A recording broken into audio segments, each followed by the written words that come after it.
I'm also going to share with you what internet users ask the most about many African countries. Let's begin with Egypt. According to Google, the most asked question about Egypt is Egypt safe? Most people are fascinated about Egypt. The pyramids, for instance, and their history is quite intriguing. And people want to visit. And in fact, Egypt receives the most tourists in all of Africa. But interested travelers' first question is Egypt safe? Which actually makes sense, not just to Egypt, but to any country you intend to travel to. But I want to ask you, the viewer, this question.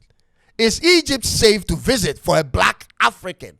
In fact, is any of the northern African countries safe to visit for a black African in particular? Now, for the rest of the African countries, two questions happen to be the most asked questions, whether simultaneously or interchangeably. And these are they. Do I need a visa? And is that African country safe?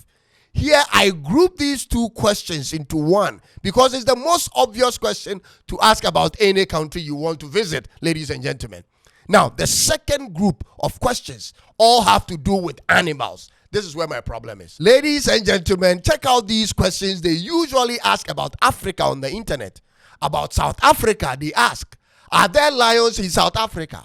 Are there giraffes in Kenya? Are there elephants in Nigeria? Are there anacondas in the Congo? Can I see a lion in Ghana? Is there tigers in Uganda? And so on. It's one animal after another animal. And occasionally, when the person is a business person, they ask of gold and diamonds. Ladies and gentlemen, apart from hunger and wars, these are some of the basic questions people like to ask about African countries on the internet.